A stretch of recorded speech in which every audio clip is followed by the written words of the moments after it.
Thank you. Thank you so much. I also wanted to give and extend my deep appreciation to Katerina, who is such a special lady and is incredibly thorough. I think I got like 4 emails from her about today. So you're really blessed to have her and her gifts and talents and abilities that she shares with the spiritual community. And so I know that Steve and Natasha are very proud, as you should be. She's an amazing young lady. And thank you, Reverend Rich, for opening up this opportunity for me to share and to allow people to gain some insight on some of the things that I'm going to share today. So thank you for the opportunity. And you mentioned a couple things, but I always like to tell people when I start to speak after that very wonderful introduction that I am the sixth child of a single parent mother raised in Brooklyn, New York. And I know what it feels like to be hungry, to go to a refrigerator with no food in it, and just forget about being hungry. And all of the things that go along with that life. And that's what informs my work and allows me to do it from a deeper place.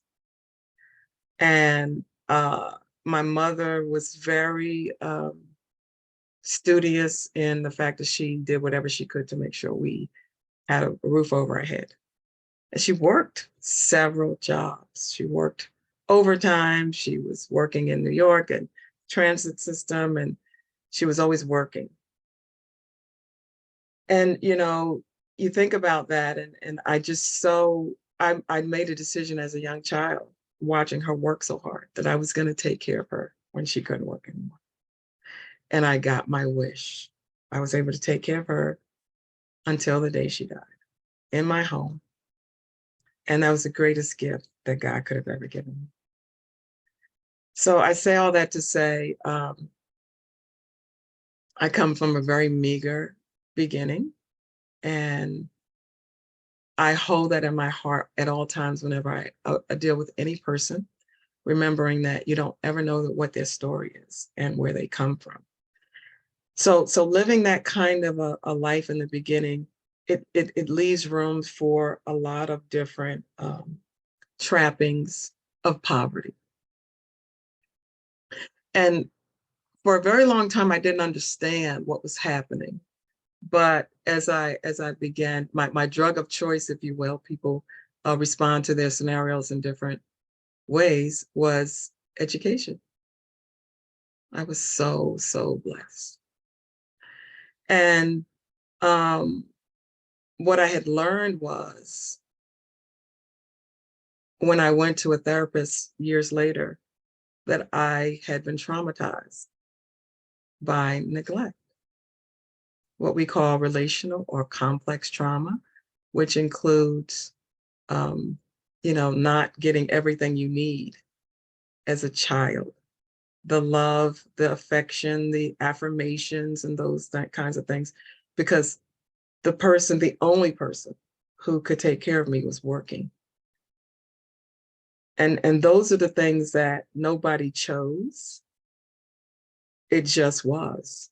This is so you learn these type of survival and coping mechanisms. That also led to a sexual trauma. So I was traumatized that way as well, because there wasn't anyone there to watch over me and protect me. So thinking about those things, going through my life, not understanding what was happening, because there was some disconnect from those kinds of traumas. But the only thing that gave me solace or comfort was school, studying. And I happened to, I was very artistic, and I happened to fall into this interior design kind of thing. My mother worked hard so we could have a roof, and we had a decent place to live. I have to say, we had a decent place to live. She worked her way off of welfare, and she bought her own home. I mean, that's like miraculous based on what we started with. and she had some furniture. I don't know, it was like my pastime to move the furniture around. Like, who does that? As a kid, I was moving around her furniture saying, would look better here. And I couldn't believe that she let me do that. And then I realized it was a passion. It became a passion to make functional spaces. And so I wanted to be an interior designer and an architect. So I went to my guidance counselor and I said, this is what I want to be. I want to be an architect. And he said, that's not a good idea. You'll never get into an architecture school. That's my guidance counselor. He said, you should be a nurse. And this is the moment in the times that we live in, the time that I lived in. And it just, I couldn't let it rest. I'm like, I hear what this man is saying.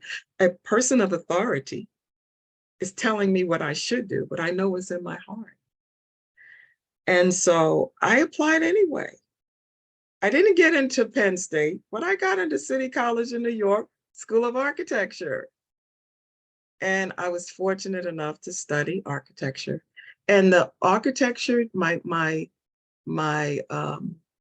architectural drafting teacher in high school, which I eventually went to, he said to me, I did such a good job. He said, but if you don't go to college, you're not going to amount to much. I'm like, what is he talking about? I'm a teenager. I had no clue what this man was saying. I'm like, I'm good, and I went to school. I got in architecture school, met a wonderful man, and I got pregnant. So here I am now, living my dream, and then it's just totally changed because I'm pregnant, an unwed mother, and I'm sitting on my bed, and the words of that teacher came back to me. And I went back to the first school I could find, and I never stopped until I got a doctorate degree. So you never know the power of your words when you speak them in love and concern for people. And now, so as Reverend Rich mentioned, I have a doctorate of ministry, which I happen to have pastored for 25 years. So how did I get from like School of Architecture to a calling, raising a family? All of that is mixed up. And now I am this executive coach, consultant, and trainer. Went from building buildings to building people. That's my connection. And I still actually do architecture and construction management on the side, which I love. So I kind of took you through that journey because it's really a way to see how somebody's life could transform from this, degraded poverty state to a very rich, enriched life. And I want to share with you some of the things that I learned to get me here. And that's really the reason why I believe Katerina asked me to join you today. So I have a scripture that I would like to share that will inform it. And it was read, the first part of it was read, but it's Jeremiah 33, 1-3. And it basically is a summation of what I'm approaching on today. And it says, the first verse to the third, it says, while Jeremiah was still confined in the courtyard of the guard. Now we got to keep in mind, this man was a prisoner.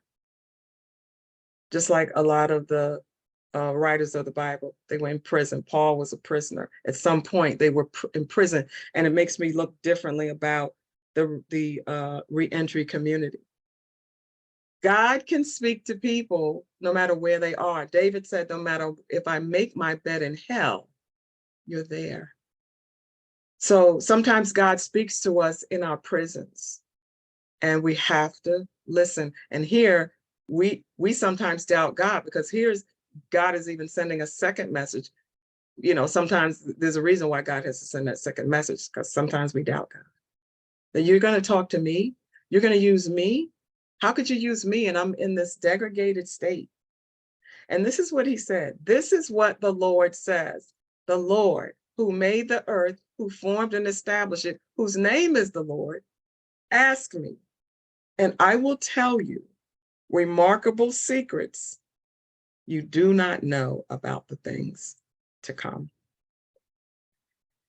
And that whole remarkable secrets is like what keeps me alive. That knowing, that information, that understanding is what lights me up and what helps me to maintain my purpose in the world. Because what I know, I share. And there's when I was a professor at Eastern University in the seminary, I was teaching community-focused ministry. And I got a book called Ministry at the Margins, which was one of my textbooks for the class. It was part of the curriculum in addition to the book that I wrote. And a wonderful pastor by the name of Cheryl Saunders, who happens to be a pastor here in Washington, D.C. I was in Philadelphia at the time. And I was in awe of this woman, of the wisdom that she was able to acquire as it relates to social justice and as it relates to wholeness of people. And she said that whatever we gain or garner, I'm paraphrasing, we should always use it for the betterment of humanity. Cheryl Saunders. And I'm actually I wrote her a letter years ago when I was teaching, asking her if I could make copies of her book so I could share it with my students. And I'm going to, full circle, here I moved to Washington, D.C. I'm driving down the street and I see her church and I'm going, oh my God. So I'm planning to connect with her and do some community work with what I've learned about how to help people. So here I wind up in DC from Philadelphia. Believe it or not, Reverend Rich, I came here to retire.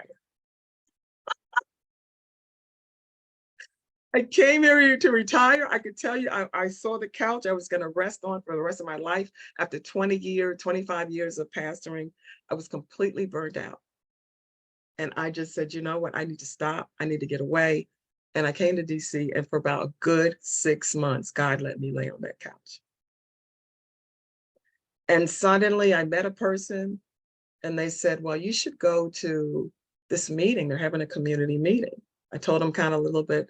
I never tell people I pastor because they always want me to do something. Please. That's it, you know, it's just the way it is. You know, once you get burnt out, you're very careful about what you do. And I went to a meeting regarding community violence. And I started to really get ingrained and entrenched in what is happening in our community. And one of the things that I noticed is that there's a lot of violence, and I realized there's a reason for that. It's not because the people are tribal or inferior. It's because they're traumatized. They're traumatized. And I began to study about what trauma does. And within 3 months, they asked me to lead that group, if I could chair the group, if I could help. And I've been helping the community ever since.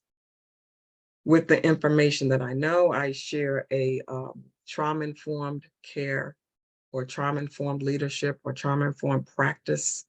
They call me in as a subject matter expert, and I share workshops. And it is radically life-changing. So this is my new assignment. My purpose is to help people better understand trauma.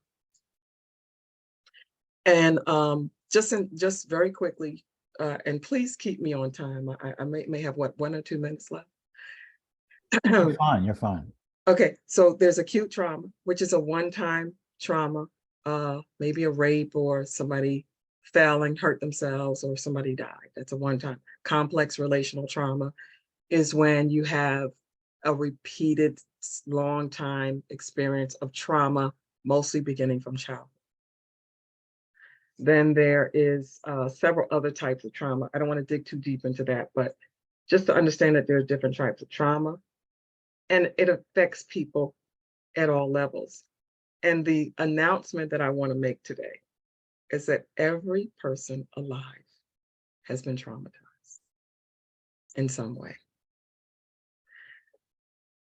Sometimes we think of that's them and this is me and I'm okay.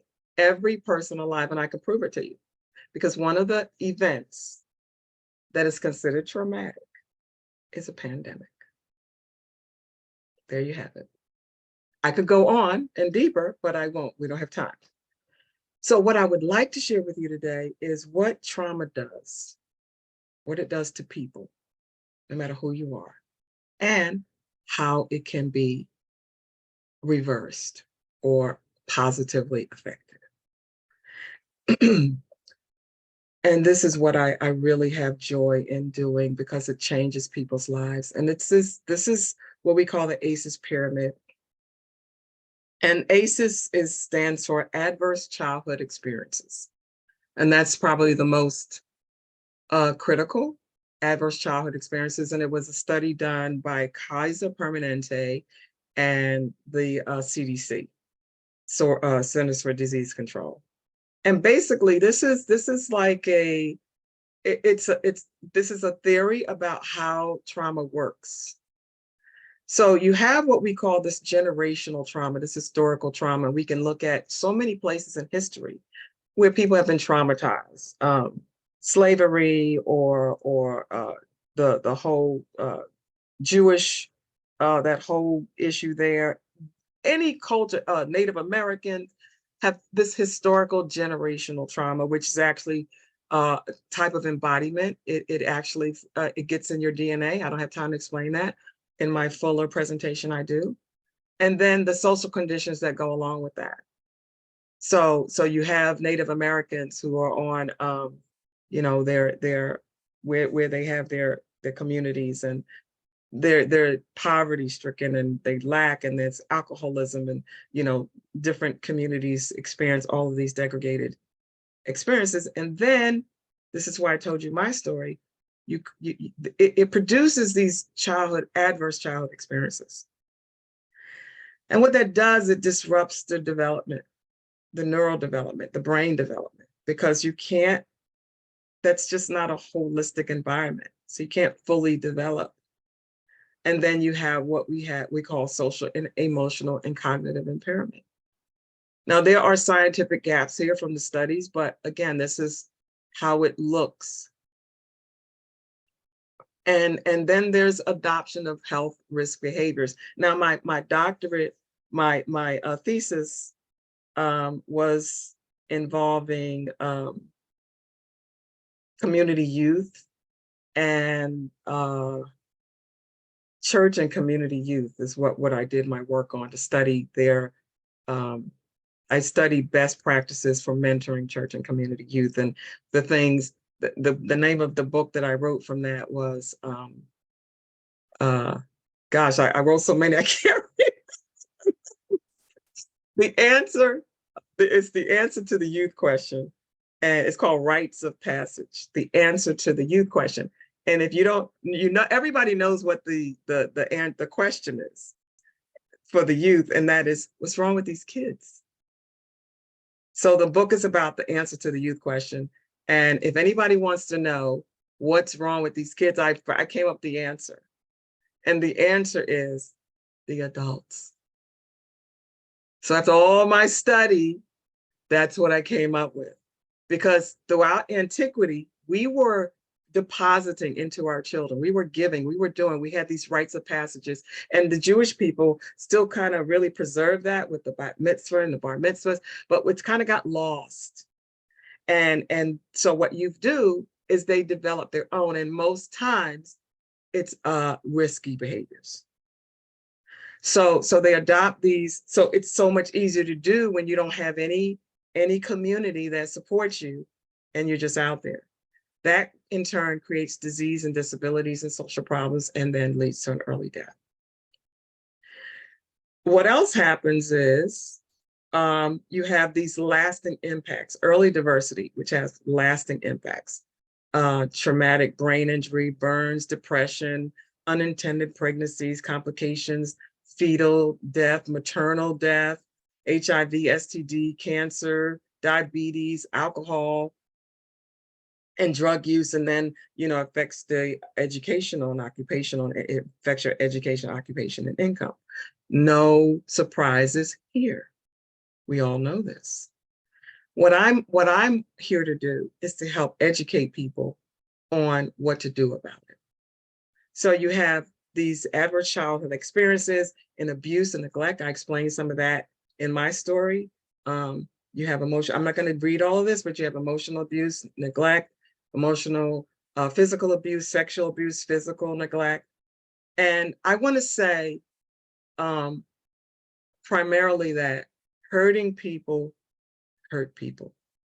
They just don't know what to do with their pain. So if you're in eye shot or earshot, you're going to get a bit of that.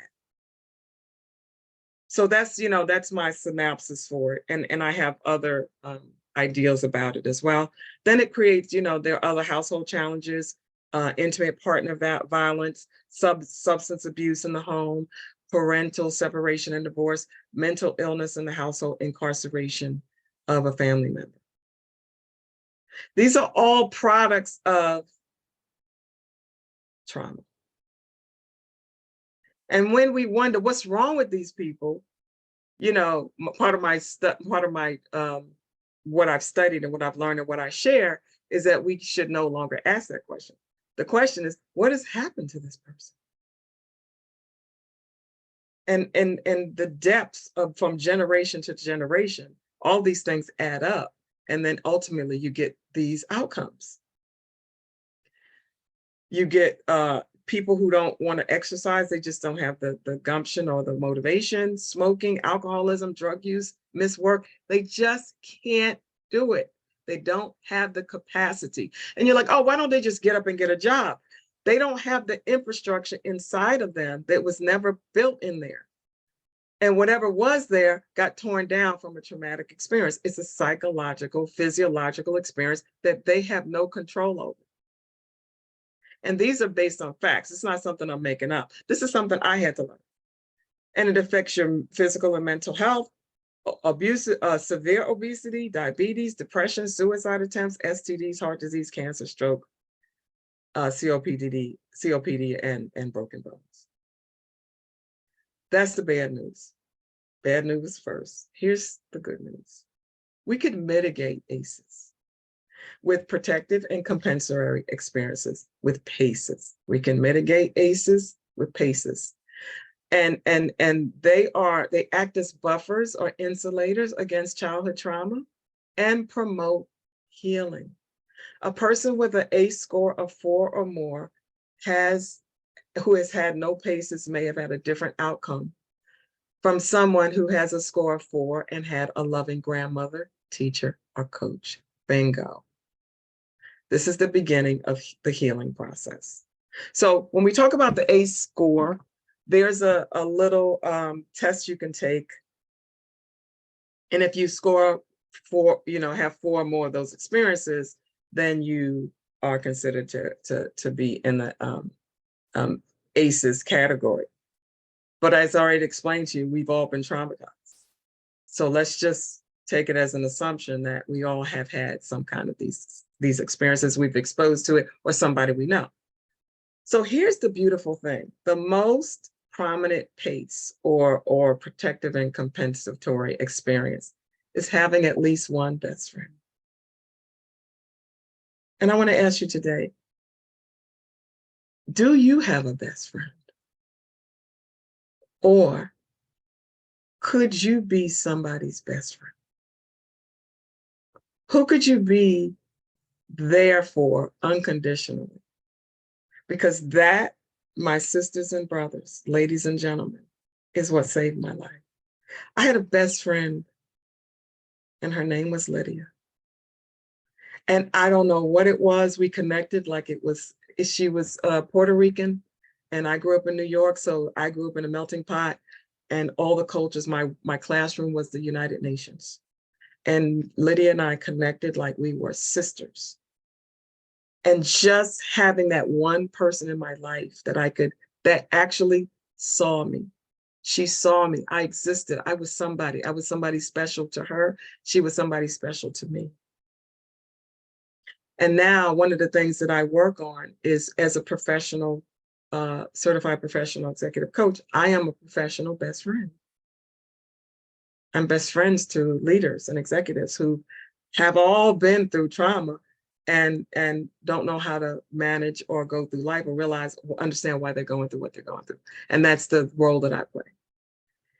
And then mindfulness techniques is incredibly powerful, helping someone understand how to do that if you already know, which is simply thinking about things non-judgmentally. How many times do we judge things? We judge people, we judge places. To just shut off that judgment, and it allows healing to come through. Exercise or physical activity. If somebody's not feeling like getting up, it's because they're low in motivation, but the exercise or physical activity will help them overcome and heal. And then hobbies or clubs. I got to say, as a pastor, Reverend Rich, for 15 of the 25 years, we ran a community outreach center where we had upwards to over 200 children every day coming to our facility. We ran an after-school program and a summer camp. We created that safe place for children to learn and grow and help them with their educational levels. And interestingly enough, I'll tell you this short story. I was walking down the street and somebody beat the car from behind. And then they pulled up, and they said, "Hi, Dr. Adams." And I'm like, "Oh, hello." Like, I really didn't know who it was. It's a lady in the car. And she says, "I'm Alea." And I'm like, "Oh, Alea, I could see it now." She was in the program for years, after all those years. And she's driving and she says, "I'm in college now." I'm like, "Oh my God, you're in college." She was a little girl when she came to the program. And I said to her immediately, I said, "Well, I did everything I was supposed to do." And this young lady said, "You sure did." That and my salvation is gonna get me in heaven. I mean, that just changed my life to know that I did that for a young lady and for hundreds and hundreds of other young children. And then hobbies, we provided all these things, hobbies and clubs and physical activities and resources. So schools can do this. Now here's the caveat. These last three things that we look at that we can see as helpful: music, art, exercise, resources, have been taken out of the schools that need them the most. And this is where church can come in. What can we do to provide a place, a safe place, resources, art supplies, hobbies, clubs, that young people can have a place to heal? And I know that's not too hard or too big for any individual to do one thing to help someone as a part of their Christian experience. And this is mine. This is my purpose for being here, to share this information so that somebody can maybe help one person, one child, to heal from the trauma that they had nothing to do with. So I hope this was helpful. And I am here for questions. And Reverend Rich, I'm sorry if I went over time, but I just wanted to share this information.